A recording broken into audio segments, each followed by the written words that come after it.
उत्तर प्रदेश, बंगाल, मध्य प्रदेश, छत्तीसगढ़, केरल, यहां तक कि राजस्थान जैसे राज्य भी शामिल हैं जहां जहां एसआईआर की प्रक्रिया शुरू कर दी गई है। 4 नवंबर से 4 दिसंबर तक इस फॉर्म को भरा जाना है हर हाल में। और याद रखिए, किसी को भी फॉर्म नहीं छोड़ना है, हर हाल में आपको फॉर्म भरना है। इसमें शर्त यह है कि 2003 की वोटर लिस्ट में आपका नाम हो। नहीं है, बच्चे लोग हैं, अगर उनका नाम या किसी का नाम 2003 के वोटर लिस्ट में दर्ज नहीं है तो उनके नाते रिश्तेदार, उनके माता पिता, उनके दादा दादी, किसी का ना किसी का नाम 2003 की वोटर लिस्ट में जरूर दर्ज होगा और वो वहां से अपना रिलेशनशिप साबित करके एसआईआर का फॉर्म भर सकते हैं। लेकिन दिक्कत बहुत से लोगों को ये आ रही है कि साहब हम तो वोटर लिस्ट में नाम खोजने गए, पता भी नहीं चला, हमें वोटर लिस्ट में नाम नहीं खोज पाए। तो वेबसाइट पर ऑनलाइन मौजूद है, आप इलेक्शन कमीशन की वेबसाइट पर या गूगल पर सर्च करिएगा, जो इलेक्शन कमीशन की ऑफिशियल वेबसाइट होगी उस पर जाकर क्लिक करके आप डिटेल भर करके 2003 के वोटर लिस्ट में अपने परिवार का नाम खोज सकते हैं। जो सबसे बड़ी दिक्कत बीएलओस के लिए आ रही है, देखिए बीएलओस जो होते हैं, बीएलओ बूथ लेवल ऑफिसर, वो अक्सर स्कूल वाले टीचर होते हैं, आंगनबाड़ी सेविकाएं होती हैं। तो अब उनके सामने समस्या यह है कि बंडल के बंडल उनके यहां एसआईआर के फॉर्म मौजूद हैं और लोग इसलिए परेशान हैं कि उनका एसआईआर का फॉर्म मिल नहीं रहा। तो ऐसे में वो क्या करें? अगर किसी शख्स को उसका एसआईआर का फॉर्म बीएलओ नहीं दे पाए हैं तो बीएलओ से आप संपर्क कर लीजिए और संपर्क करने के बाद पता कर लीजिए कि आपका फॉर्म वहां है कि नहीं। अगर बड़ा बंडल दिखा रहे हैं कि भैया इसमें से छांट लो, या छांटने में तो पूरा दिन बीत जाएगा, तो आप एक काम करिए, इलेक्शन कमीशन की वेबसाइट पर जाकर वोटर सर्च का ऑप्शन होगा, उसको क्लिक कर लीजिए और क्लिक करके वहां अपना जो वोटर आईडी का इपिक नंबर है वो डाल दीजिए। और जब आप डाल देंगे तो उसमें आपका डिटेल खुल करके आ जाएगा और उसमें आपको यह भी पता चल जाएगा कि आपका सीरियल नंबर क्या है। और सीरियल नंबर जब पता चल जाएगा तो तुरंत आपका फॉर्म खोज करके निकाल लेगा। भाई 2000 अगर फॉर्म उसके पास है, वोटर जो बीएलओ है उनके पास अगर है वोटर्स के 2000 तक फॉर्म है, तो आपको कैसे मिलेगा? खोजते खोजते तो पूरा दिन निकल जाएगा आपका। ऐसे में वोटर लिस्ट से मिलान भी करना है और सीरियल नंबर भी निकालना है। तो इसलिए तुरंत आप अपना सीरियल नंबर बता सकते हैं ऑनलाइन चेक करके, ये आपका काम आसान कर देगा। दूसरी बात, अगर किसी का वोटर लिस्ट में उस बीएलओ के पास नाम मौजूद नहीं है तो जब आप इपिक नंबर डाल देंगे तो डिटेल निकलेगा। उस डिटेल में यह भी पता चल जाएगा कि आपका फॉर्म कौन से बीएलओ के पास है। उससे आपको यह भी पता चल जाएगा कि उस बीएलओ का मोबाइल नंबर क्या है, आप उससे कांटेक्ट कर लीजिए, बात कर लीजिए। यह भी आपका काम आसान कर देगा। या आप एक काम और कर सकते हैं, अपना और अपने फादर का नाम वहां डिटेल में डाल करके इपिक नंबर के अलावा भी आप वहां पे और भी तरीके से सर्च कर सकते हैं। अपना नाम अपने फादर का नाम डाल करके उसमें सर्च कर लीजिए, उससे भी आपको पता चल जाएगा। बहुत से लोगों का नाम खुलेगा, आप अपना वाला सर्च कर लीजिए, चूज कर लीजिए और देख लीजिए कि आपके बीएलओ कौन से हैं, उनके पास पार्ट नंबर कितने पे, कितने नंबर सीरियल पे है। सीरियल नंबर आप जो बताएंगे तो तुरंत फॉर्म निकाल करके आपके सामने रख देगा। लेकिन याद रखिए, फॉर्म आपको भरना है। 2003 की वोटर लिस्ट में अगर कोई डिटेल आपके पास नहीं मौजूद, किसी नाते रिश्तेदार का मौजूद नहीं है, फिर भी आपको फॉर्म भरना है। भले ही 2003 वाला कॉलम दोनों साइड का आप छोड़ दें, लेकिन पूरा डिटेल आप भर दीजिए, जो भी आपके पास है भर दीजिए, ताकि अगर नोटिस आए तो आप कागज दिखा दीजिएगा। वोटर लिस्ट का क्या गड़बड़ है, अगर स्पेलिंग गड़बड़ है नहीं है तो भी आप आधार कार्ड से मैच करके आप अपना लिख दीजिएगा, जैसा है वैसा आधार कार्ड में वैसा लिख दीजिएगा। और जब आप 2003 से लिंक करिएगा तो देख लीजिएगा कि 2003 की वोटर लिस्ट में पार्ट नंबर क्या है, सीरियल नंबर क्या है और उस समय कैसा नाम था। जैसा नाम हो, गड़बड़ी नाम हो, उसकी स्पेलिंग सही ना हो, फिर भी आप हूबहू वैसा ही 2003 वाले कॉलम में सेम टू सेम भर दीजिएगा, ताकि मैचिंग करने में दिक्कत ना हो। बीएलओ जो है वही मैपिंग भी कर रहे हैं पूरा उसमें, तो मैपिंग करने में प्रॉब्लम ना आवे, इसलिए सेम टू सेम वैसा ही भर दीजिएगा।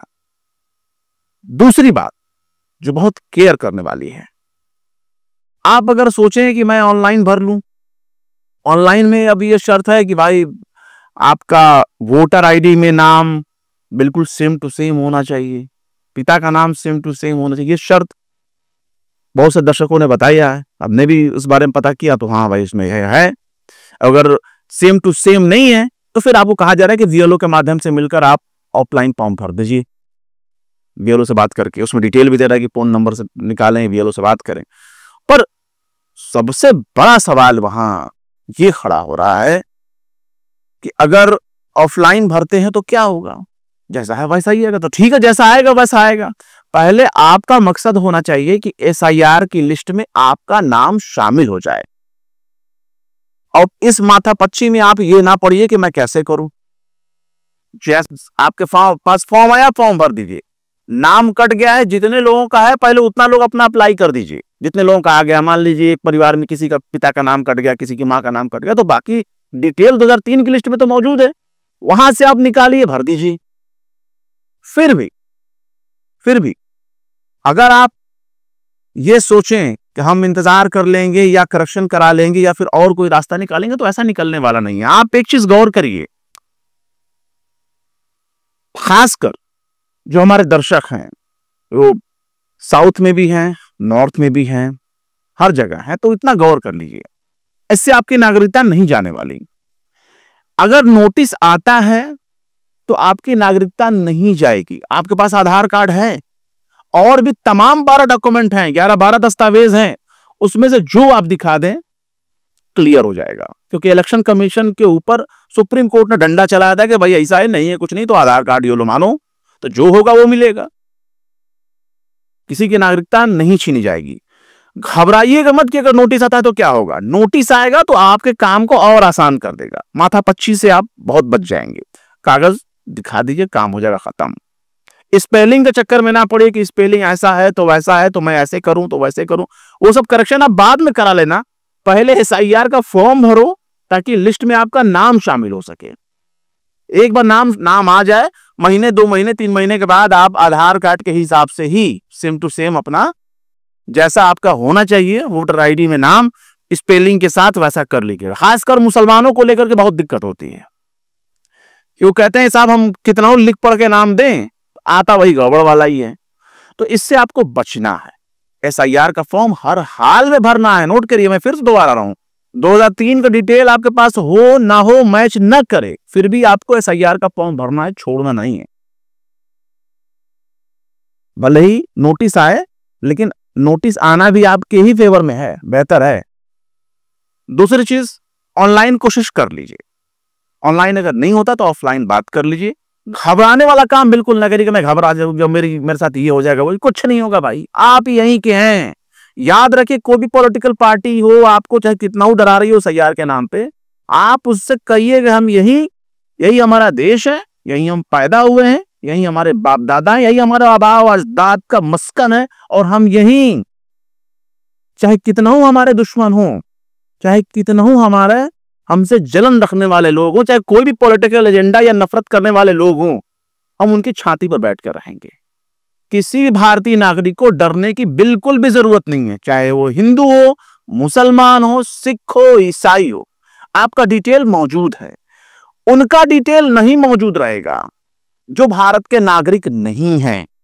याद रखिए, यहां जेन्युइन वाली बात हो रही है। ठीक, हम तमाम तरीके से आलोचना कर सकते हैं कि भाई देश परेशान होगा, हम भी अपने टाइम्स मेल पर अक्सर सत्ता की आलोचना के लिए जाने जाते हैं, देश परेशान होगा, इलेक्शन कमीशन का ये व्यवहार ठीक नहीं, ये नहीं है, वो नहीं है। लेकिन आप बताइए, इसके अलावा आपके पास विकल्प क्या है? अपोजिशन के पास इतनी हिम्मत नहीं है कि वो सड़क से लेकर संसद तक कोई बड़ा कारनामा अंजाम दे सके ताकि देश को बार बार लाइन में न लगना पड़े। लेकिन इलेक्शन कमीशन का निर्देश है, बीएलओ घर घर जाकर के आपका फॉर्म दे रहे हैं। बहुत सी जगहों पर पॉलिटिकल पार्टी के जो कार्यकर्ता हैं वो भी आपकी मदद कर रहे हैं। बहुत से सरपंच अपने यहां पूरे दरवाजे पर लोगों को इकट्ठा करके सबके फॉर्म भर रहे हैं। तो मदद हर तरह से की जा रही है, ऐसा भी नहीं कि आपको बिल्कुल पैदल छोड़ दिया गया हो। बीएलओ भी अपनी तरफ से कोशिश कर रहे हैं। एक बात याद रखिए, बीएलओ साल के 12 महीने हमेशा व्यस्त रहने वाले व्यक्ति होते हैं। उनको स्कूल भी संभालना है, बच्चों को भी पढ़ाना है, अपना पर्सनल लाइफ भी उनको देखना है, अपनी जिंदगी भी तो उनकी है ना। बीवी है, बच्चे हैं, माँ बाप हैं, घर परिवार है, खेत है, खलियान है, सब कुछ उनको देखना है और नौकरी भी करनी है। और वो भी ज्यादातर जो बीएलओज होते हैं उनकी नौकरी परमानेंट नहीं होती, कॉन्ट्रैक्ट बेसिस पे होते हैं, संविदा कर्मचारी अक्सर होते हैं। तो इसलिए उनके ऊपर बहुत प्रेशर है। तो सारा का सारा ब्लेम आप बीएलओ पर थोपने की कोशिश ना करें। कुछ बीएलओ मेरे जानने वाले लोग हैं, खासम खास लोग हैं, और उनकी परेशानियां मैंने नजदीक से देखी है, सुनी है और समझी भी है। तो इसलिए बीएलओ के ऊपर ही सारा ब्लेम थोपने की कोशिश ना करें। थोड़ा सा हाथ पैर आप खुद भी मार लें। और हर हाथ में मोबाइल फोन है, इंटरनेट है, मोबाइल में खोलिए, वोटर सर्च करिए, अपनी भी मदद करिए, दूसरों की भी मदद करिए। जितना जल्दी हो सके एसआईआर का फॉर्म भर दीजिए। कहीं भी हो एसआईआर का फॉर्म भर दीजिए। जो लोग दूर दराज बैठे हैं वो भी अपने बीएलओ से कांटेक्ट कर लें। बीएलओ अपने स्तर पर उनका डिटेल भर देगा, ऐसा है, अपने स्तर पर भी वो भर देगा। आप अगर बाहर हैं तो पड़ोसी भी आपका फॉर्म भरवाकर आपकी मदद कर देगा। मतलब याद रखिए कि आप अपना एसआईआर फॉर्म भरे बगैर कहीं भी चैन से नहीं बैठेंगे। फॉर्म आपको भरना है, भर करके आपको फिर आराम करना है। ऐसे नहीं, एक बार भर दीजिए फिर आराम करिए।